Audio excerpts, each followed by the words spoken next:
Hello and welcome to the World Extreme Medicine podcast. My name is Emma Figures. I'm a UK-based doctor and part of the WEM faculty, and I'm going to be your host today. So whatever your background, whether you're a nurse, paramedic, doctor, whatever you're doing working in healthcare, or even if you're not working in healthcare and you just care about people and the planet in which we live, this is the podcast for you. You're very welcome, and we are excited today to be hearing from Dr. Rose and Dr. Flora, who are two incredible doctors who were working earlier this year. No, they were working last year, now in 2021, out on Lesvos in Moria Refugee Camp. So these fantastic, amazing doctors.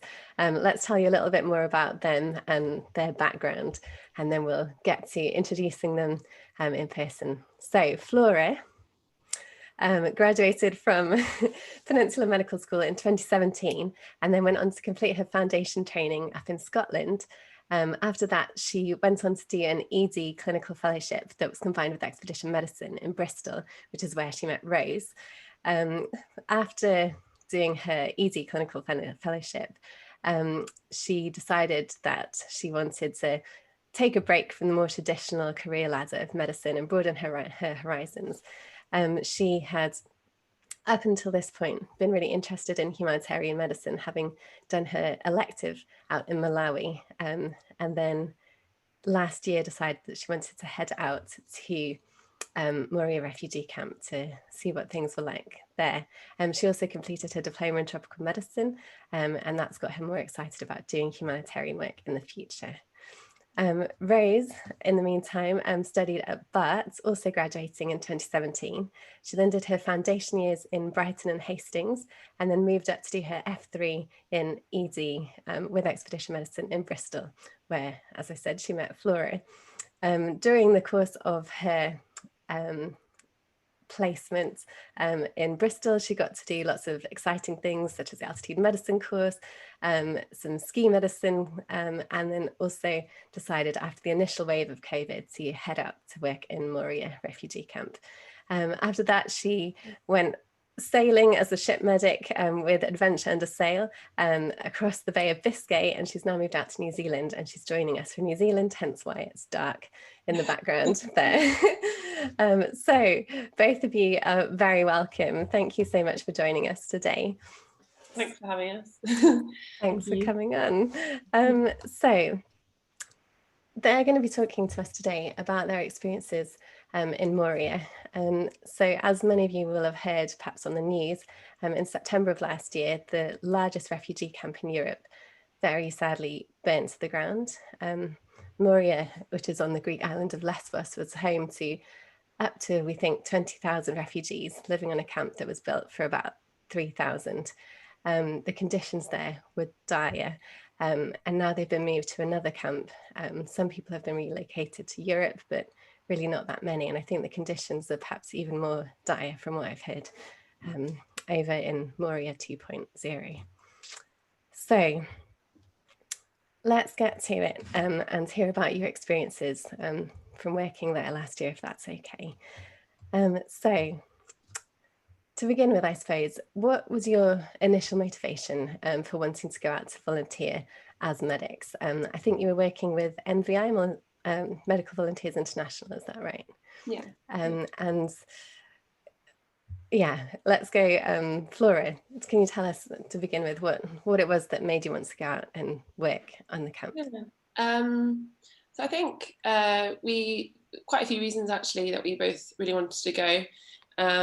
Quite a few of our colleagues that we've worked with in the past and at Bristol had worked at Moria and with MSF and different humanitarian settings. Mm-hmm. And I think we both were quite interested and quite curious actually, just to be exposed and get some more experience.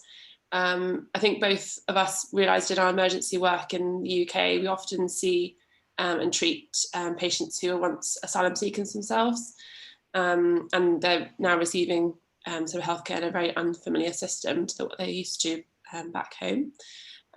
So we felt that getting some experiences in a refugee camp would help us to empathise with what they've been through before arriving in the UK.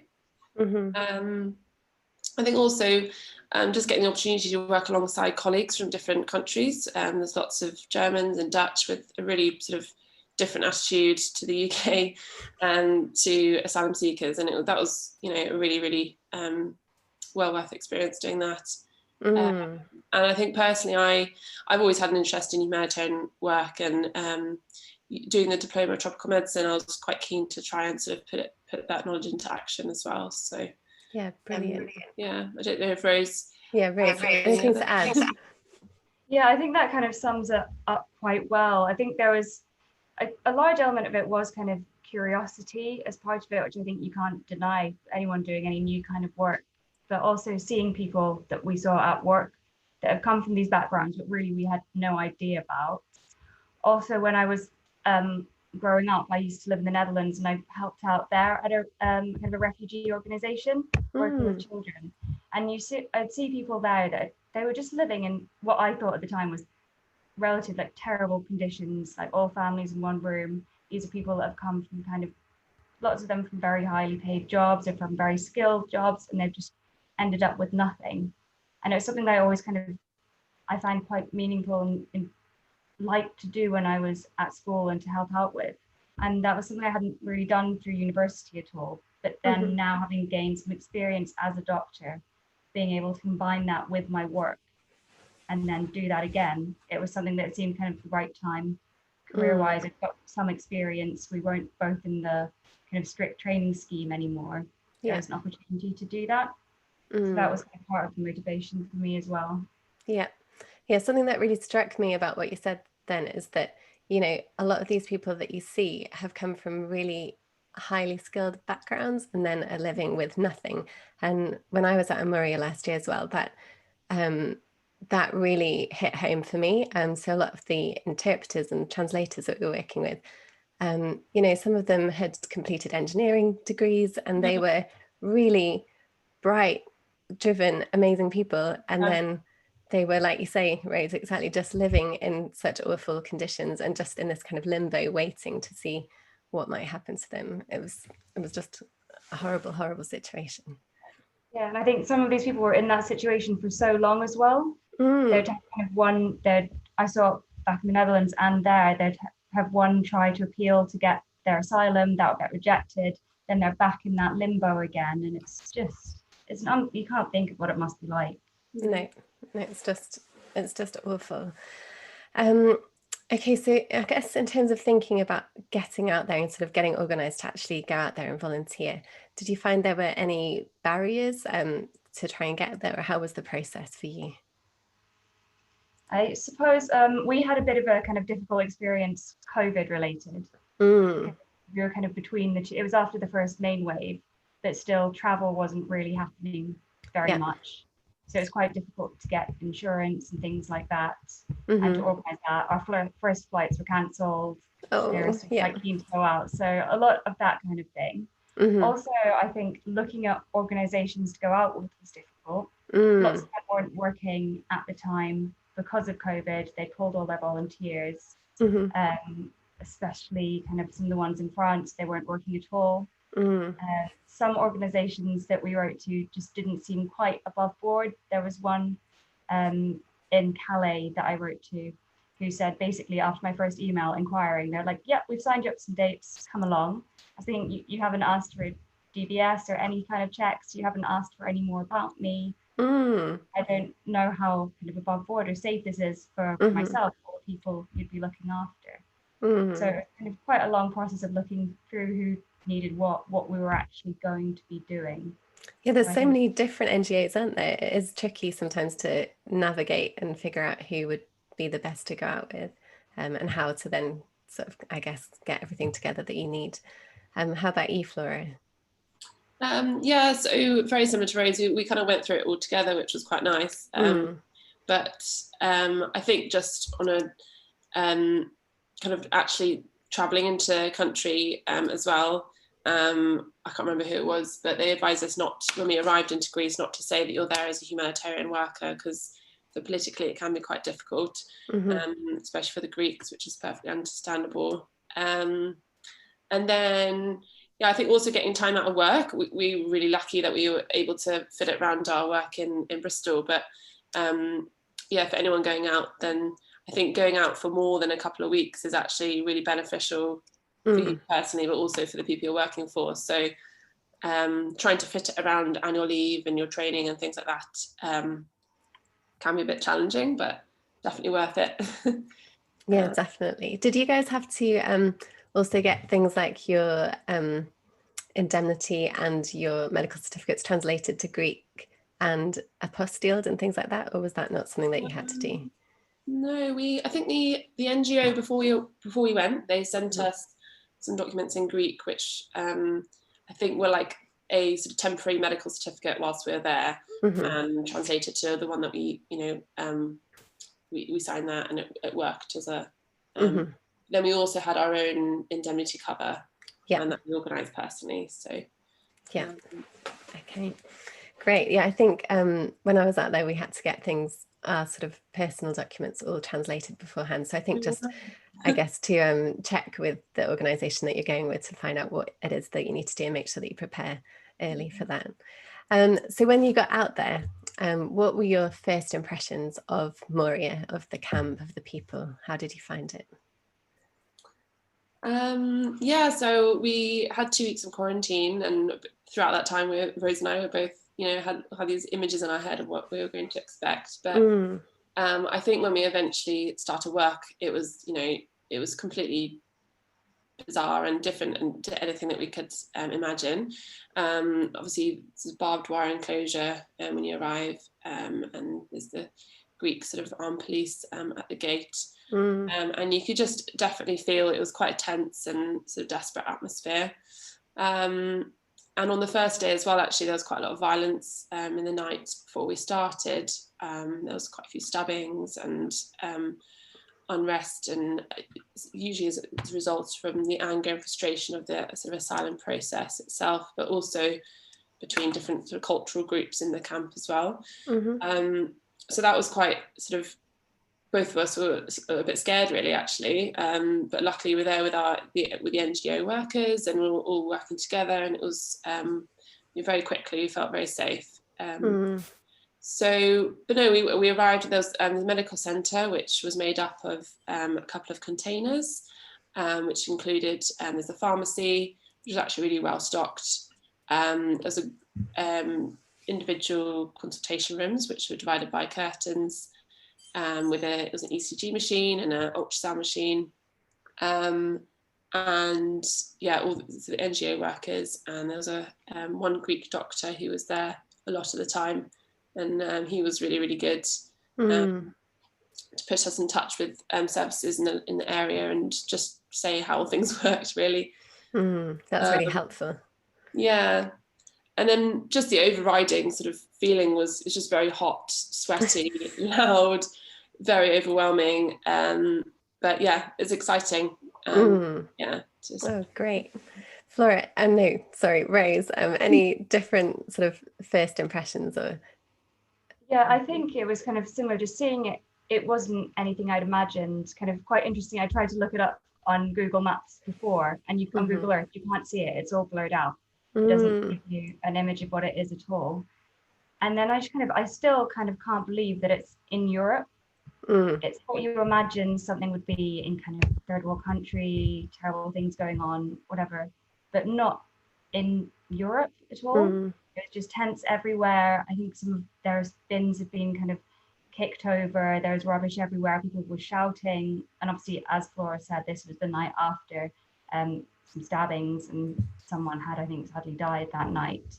So it was quite a difficult situation we got there. I remember just seeing kind of one bloodied footprint going along the perimeter outside, and just thinking kind of, oh my God, what's been going on?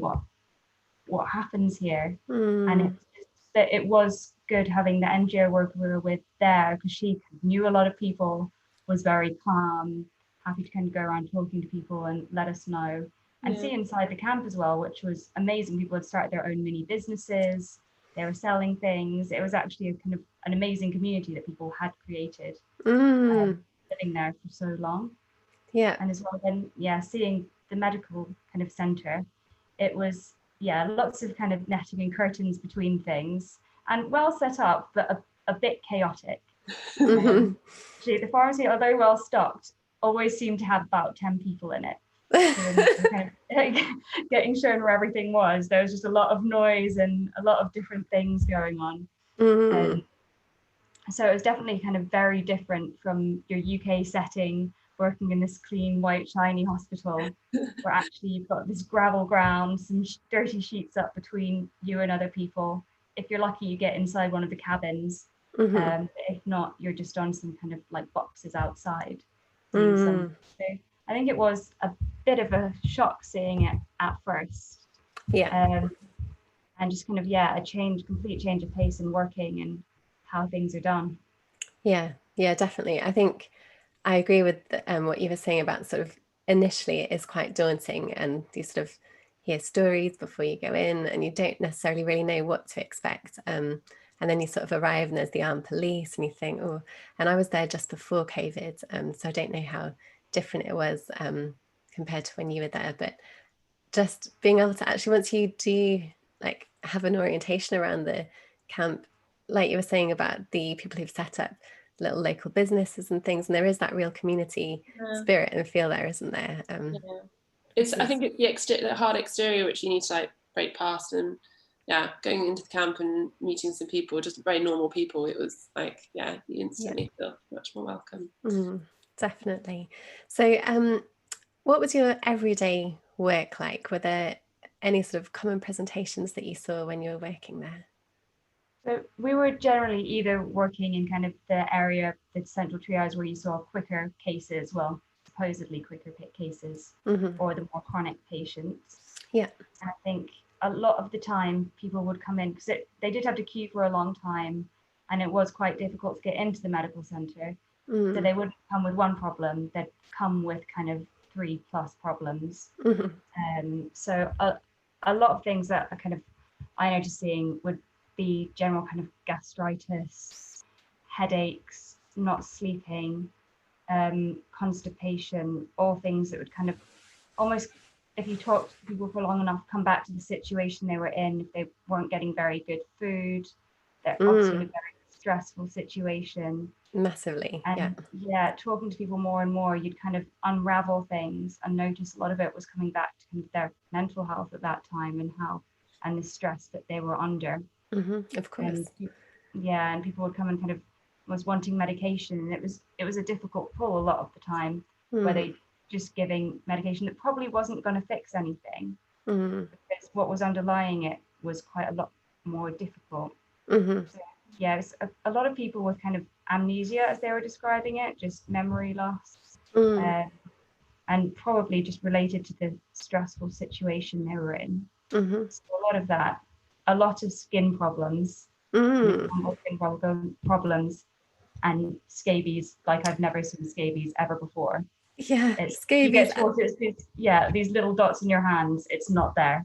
It's horrible, kind of huge bites and like rubbed off skin all over your body. It was absolutely horrible.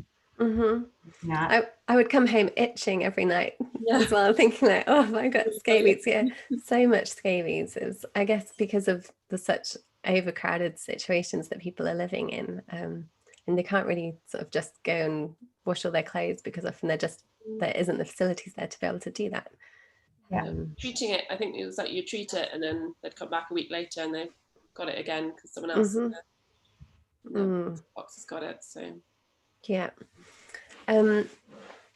were there any particular cases, sort of clinical cases, that really stood out to you, or any particular shifts that really kind of made an impression? It was actually my last shift in the camp, working in the emergency care in the evening, and there was a young boy actually who presented with his dad. He's from Afghanistan, and he was really tearful and very quiet, and very helpful. The translator we're working with was really, really sensitive and asked just the right questions, really, just try and get out of the boy what had been going on. And he basically had these lesions on the end of his penis. And it was really, really tough. He was only about 8 or 9. And culturally, it was quite difficult to ask the correct questions. But also, we kind of had to hone down as to how we got these. At one point, we asked the dad to leave the room just to see if the boy would open up a bit more. And in the UK or any other country would trigger sort of alarm bell questions of whether this is the victim of sexual abuse. And it turned out that the boy, he said he hadn't been. It didn't seem to be that from the questions we asked. But I was also struck with the realization that if it had been that, then actually getting the boy to the right services was going to be a huge challenge, massive challenge. And the best that we could do at that stage was to give him the sort of antiviral medication. And we kind of talked about their social situation. They lived in actually an old sort of broken down bus on the outside of the camp with several different families. So we made a sort of a safeguarding plan. He was going to look after the boy a bit closer, and I handed him over to one of my colleagues to follow up. But yeah, that was just so challenging because in the UK, in a case like that, you get social services involved and there'll be a huge investigation and things, but there was nothing like that. And he was such a vulnerable young child. It was just really, really challenging. But that case definitely stuck. Understandably. I think that is another of the challenges, isn't it, in terms of the kind of extra support, like you say, the community support and the secondary care referrals. They are very limited, unfortunately, in that situation. When I was out there, they weren't taking any more mental health referrals, because they were just totally saturated and they didn't have any capacity. And these people have a lot of complex and difficult needs and really need that support. I think Rose had one, which was Rose had a mental health one, didn't you? That was quite. Did you want to tell us? That lady with PTSD. I don't know if you remember. The one with the sexual violence. Yeah. Because I had one woman who came in, she'd basically come in for abdominal pain, who'd been seen, because MSF have some they have women's services, they can do some ultrasound. She'd had that, it found nothing. It was quite a difficult consultation because she didn't speak that much English. I think she was French speaking, and I don't speak much French at all, and there were no translators around at the time. Oh no. So we had a bit of a difficult time. Yeah. But I managed to we got some common ground in speaking, and kind of examination there wasn't really much to find. But when I was chatting to her, there were a lot of scars all over her body.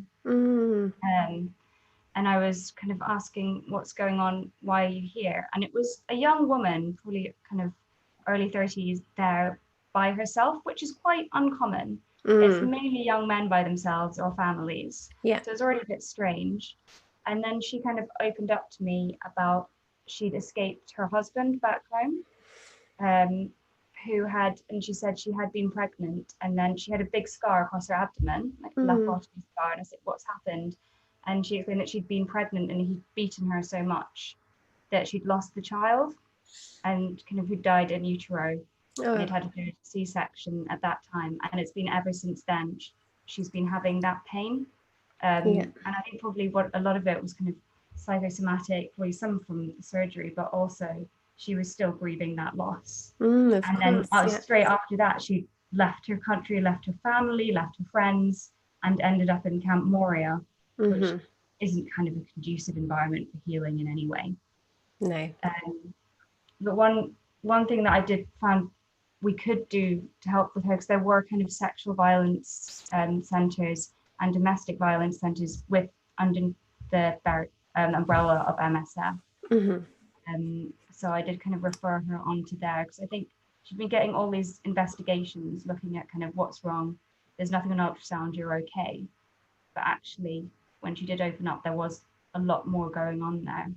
I think that is representative of a lot of people that are in Camp Moria, and it's kind of digging down a bit. And it doesn't necessarily mean we can fix it, but it does mean there's something to work with and kind of help people with a bit more. Yeah, definitely. I think that was often the case, wasn't it? I mean, yes, there are a lot of physical elements, but there's a whole lot going on beneath the surface as well that might be manifesting more as physical symptoms, that actually, because of all the horrendous things that people have often been through before, sometimes it is kind of manifesting more in a physical way for an underlying psychological thing. I guess sort of going on from that, thinking about challenges that you might have experienced, were there any particular challenges that you found working in that environment? Oh yeah, sorry, Rose. I was just going to say the lack of kind of mental health support, which you've already kind of touched on, was quite a difficult one. With lots of patients, when you're thinking, they just need to speak to someone. You've got 10 minutes. Yeah. It's a bit more if you want, but that's not going to help you. That was a big one for me.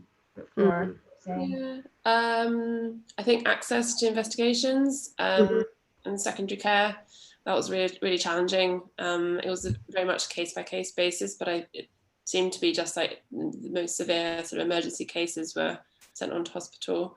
I think also, like, personally, sort of turning off at the end of each shift, leaving the horrendous conditions of the camp and then going back to your comfortable NGO accommodation just felt really strange. And also, I think both of us, like, even we were only there for not that long, but we both really wanted to try and help and make changes within the NGOs, but also within the camp. And it was like you had to really realise that you're not going to be able to do that, and just appreciating what you can do whilst you're there. I think, I mean, I've heard Moria like referred to as hell on earth, and I think, as we've sort of alluded to, the new camp is no better, perhaps even worse than the previous camp, and it doesn't feel right sometimes, does it, going home from that? So I was working there doing the evening shifts and the emergency stuff, and one night we had 8 stabbings in, and there were riots and everything going on outside, and the interpreters who we were working with had to go back out into that, and it's so hard to, like you say, kind of separate and distance yourself from that. And the translators would the interpreters, they'd turn up every day, like, incredibly smartly dressed, really cleaner clothes than what we were wearing. And I was like, how on earth are you cleaning your clothes? And they're like, oh no, you work out a way of cleaning your clothes in this camp and presenting yourself. And they were just, it was amazing. And they would go back to their tent and have to sleep, with loads of different people. And it was just, I don't know, it's just, they were, I think they were like the truly kind of, the translators were, you realize how much you needed them and how incredible they were, so incredible. Like, I think they are the heroes. They are for me. Just, they would often work such long hours as well. I think a lot of them would be volunteering and helping out during the day with translating, and then they'd come and work in the evening shift and they'd do the translating and then finish really late and get up again the next morning. And I asked one of them one day, like, why do you come and do this? What's your reason for coming to do it?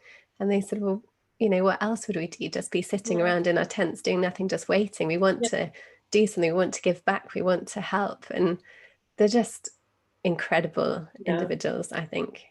And it's exhausting. Like, the content of what you're talking about is sort of emotionally exhausting. And for them, I think you already said, but they've been through very similar stories and the background of what they've been through, and it must be awful for them to sort of have to recount it again and again and again whenever they're translating for a patient. So that was something we had to be quite aware of, actually, and the NGO and everyone we're working with sort of kept reminding us that let them have a break, and if they want to have a time out, then that's working with the translators was really rewarding and challenging at times, but you realise how important they are. Just vital. Rose, were you going to say something? I was just going to say it really kind of hit home to me, just because they've been through those situations and how difficult it is, but it really kind of hit home at one point when I had a translator. I think he was it was his second or third day translating, with a woman who was talking about difficulty breastfeeding, not getting enough food, a lot of different issues. And she just had her first rejection and was just really struggling and low in mood. And at that point, the translator started to get very upset as well. And he kind of turned to me and kind of said, this is what my wife is going through at the same time. And so the woman in front of me was getting upset and getting quite tearful. And then he was there as well, just kind of struggling and trying to get quite tearful. And I was like, this is such a difficult situation. He's put himself through this. And he was telling me kind of he's come where he'd been working before. He'd been working as translator. People had ended up getting shot, like in Afghanistan, and things he'd witnessed. And now he's here. He was struggling. His wife was struggling. Literally. And at that point, I was just like, please take a break. This is too much. This is exactly what you're going through. There's such strong people that are doing that for us, and for everyone else in the camp. It's unbelievable. And just really difficult as well, because we were kind of an open air setting. There wasn't anywhere you could go and take 5 minutes of output time. Yeah, I think they're just, like you say, just such strong people, that so many of them have been through such atrocities, and then yet they still want to be able to give back and to be able to help their community and to try and like just do what they can to make a better future for themselves and for their families. And I remember asking one of the translators one time, would you ever want to go back home? Because they were saying that, they'd been stuck in the camp for over a year just waiting. And they said, we can't. If we went back, we'd be killed. This situation is awful, but we don't have any other choice. Yeah. I think, because we like you, we had the chance to speak to the translators, at break time and find out their stories. And yeah, it was pretty shocking, some of the things they'd been through, and they didn't have any family left in the world, and they were on their own, and a lot of young males who making the journey completely on their own. Yeah, you really your heart reach out to them, and you just want to make sure they have a good life ahead of them. But it's quite funny actually, sometimes when you're doing the translating, we found the way that we were speaking almost changed as well. Speaking like quite like broken language, or like quite directly to try and make the translation a bit easier. But we were going home in the evenings and speaking really weirdly to each other. It's like, what are you doing? Yeah, you kind of almost have to, don't you, to sort of, you can't be all really long and convoluted, because that's just going to get lost in translation. Yeah, so you have to sort of direct, and absolutely. Would there be any, I guess that would be a good tip in terms of sort of thinking about how you would communicate through translators in your consultations, but are there any other tips or advice that you might give to somebody who might be watching or listening to this and might be interested in going and working in a refugee setting? So still on just to add on to the translator part, if you're seeing someone with a translator, and try and have a female translator for female patients and male translator for male patients, something that I didn't really appreciate in the beginning. But then you get some patients aren't willing to open up, and also some translators find it very difficult to translate things if you're asking about periods, if you're asking about testicles, things like that. Translators say to me, I can't talk to them about this, it's not culturally appropriate. So kind of speak, so kind of know who's seeing who, and then speak clearly and slowly. Me and Flora both got told we speak too fast. So lots of people who'd come over from kind of Germany and Holland, for whom English was their second language, they spoke nice and slowly. But we didn't at all. So we learned quite quickly. I think we're used to working in A&E, which like need to get the information out as soon as possible, so talk as quickly as you can. Yeah. And that was another thing actually, with the translators, was their sort of position in the room, or in the small space you had, to try and not get them to, if you're trying to manage the expectations of the patient that you're seeing, and saying, oh, look, I'm really sorry, but we can't organise these tests that you want, or we can't organise that scan. So the translator doesn't get the brunt of the frustration. It's all on you as the healthcare provider, which it should be. So that was really important, actually, just at each consultation, just remember that actually it's don't shoot the messenger kind of situation. Yeah, that's a really good point, actually, because often they're the ones relaying the message, so then they're the ones who are receiving like the disappointment or the anger. But actually, it should be on us, because we're the ones who are sort of trying to do that. And any other sort of advice that you would or recommendations that you'd give to people to prepare for going out? I think. Go ahead, Flora. Sorry. I'm sure we both have lots of. No, that's fine. Flora, you shoot, and then Rose, you'd give us your tips. I think personally, just remember your own limitations. You're in an environment where there's complete sort of variety and range of doctors and nurses and other healthcare professionals from lots of different backgrounds and levels of experience, and the sort of normal hierarchy that you used to at home and just is out the window. And it would be very easy for you to act up in ways that you shouldn't really be doing. So it was just both of us to remember what we'd be happy doing. If we're not happy doing something, just say. If you're being asked to do a night shift and you're not happy doing that, then just say.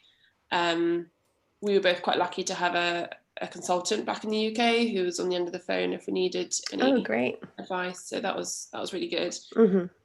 And just don't be afraid to question practices if you're not familiar with them. It might just be a different guideline in a different country that they're following, which is absolutely fine. But just be really open-minded, but also just be happy with what you're doing yourself, because you can very quickly get into deep water. And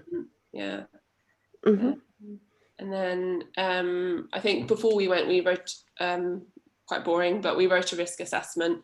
Which is actually I was like, this isn't really going to show much, but it did make us think about certain things. And it depends what country you're going to, but things like vaccinations, your personal insurance, but also your indemnity, and things with COVID as well. That was really important.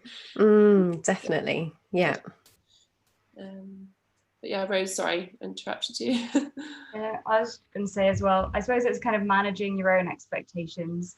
Don't go out thinking I'm going to go and save everyone. It'll be great. I'm going to make a huge difference. Because although it's a great thing you're doing going out there, I think I found personally that there are some days I wrote a diary, and some days I've looked back on it. There are things just saying like feeling overwhelmed, felt very good today, and I was like, oh no, what? You do go through quite a lot there, and I think if you have this pressure on yourself that you're going to try and make people better, which you want to do as a doctor and fix them, it's going to be a really tough time. And it's kind of just looking for kind of little things that you can do, seeing if you can talk to people a bit more, help them in a small way, see if there's ways they can get on the food queue that they haven't been put onto yet. So just kind of manageable things that you can do to help people.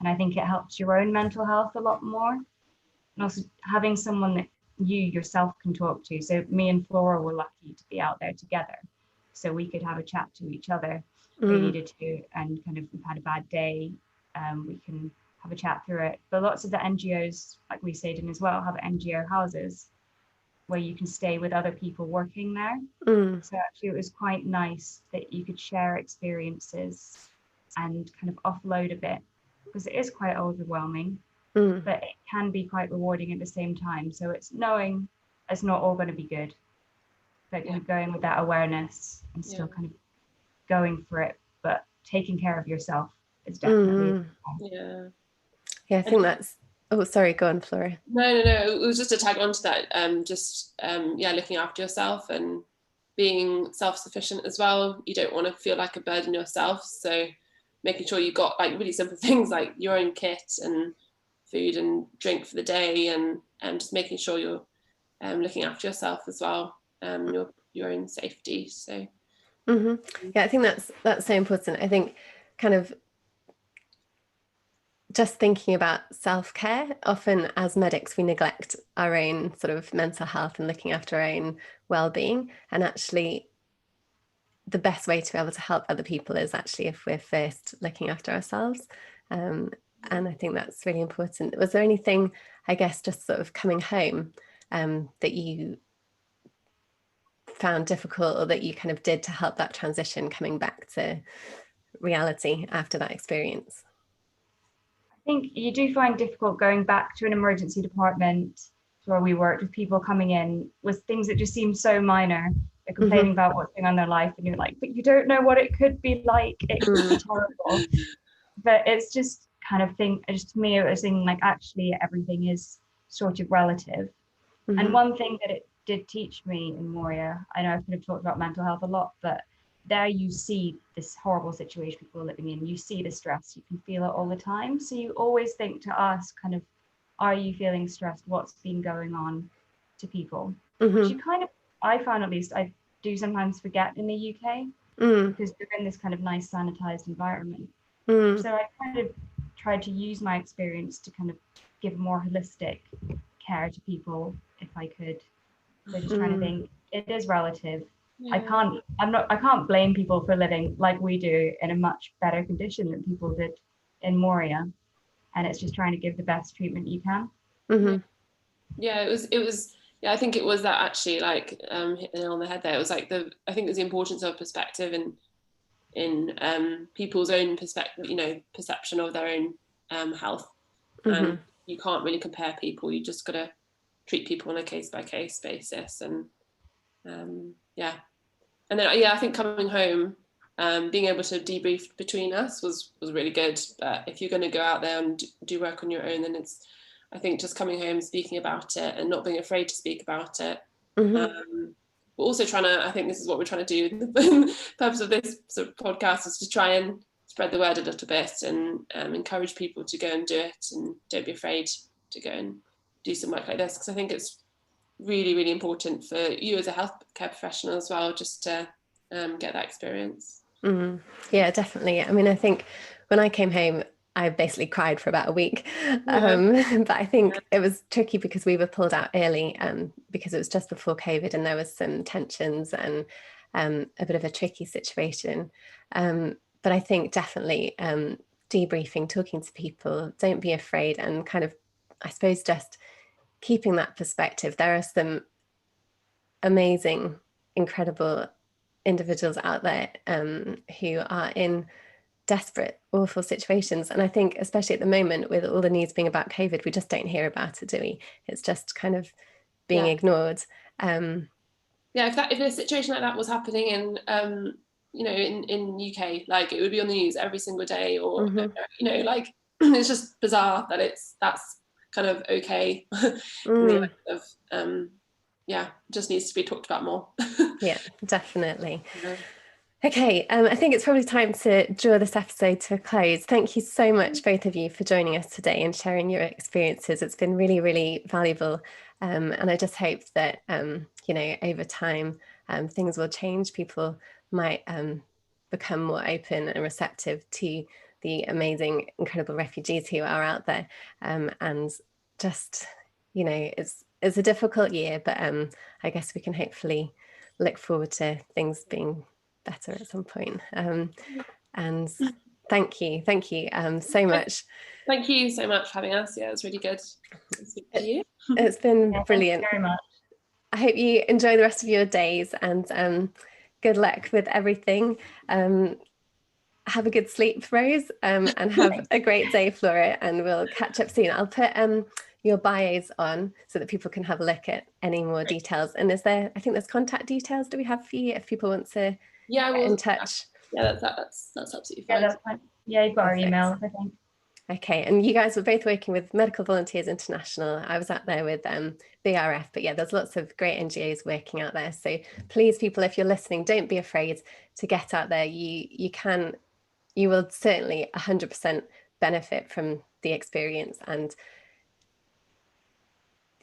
there's just amazing people out there that I've just spoken to a friend actually who's been working on Samos, another Greek island. So it's not just Moria as well, just people who don't know, there's lots of other camps out there. So if people want to get involved, then there's loads of different opportunities that you could do. So brilliant.